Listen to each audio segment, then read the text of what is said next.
कलमा किताब लेके घूमे ले आ जाया भैया, कलमा किताब लेके घूमे ले पिंटू भैया। अब के पढ़ी इंग्लिश के पढ़ाई, हाय सीताराम से भजो। अब के पढ़ी इंग्लिश के पढ़ाई, हाय सीताराम से भजो। अपने महलिया से निकलेली धर्मेंद्र की दीदी, अपने महलिया से निकलेली जितेंद्र की दीदी। अब हम पढ़ब इंग्लिश के पढ़ाई, हाय सीताराम से भजो।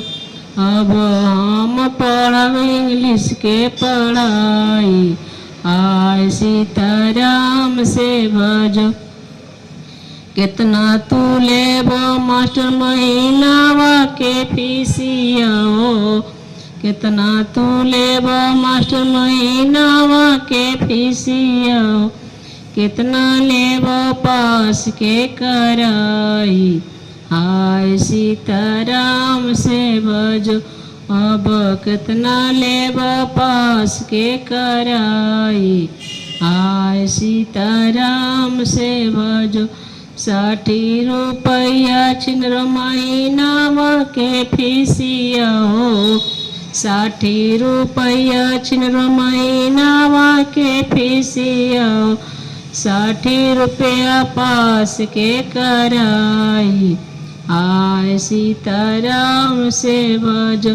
अब 60 रुपया पास के कराई, हाय सीताराम से भजो। अब 60 रुपया पास के कराई, हाय सीताराम से भजो। कलमा किताब लेके घूमे ले आ जाया भैया, कलमा किताब लेके घूमे ले आ जाया भैया। अब के पढ़ी इंग्लिश के पढ़ाई, हाय सीताराम से भजो।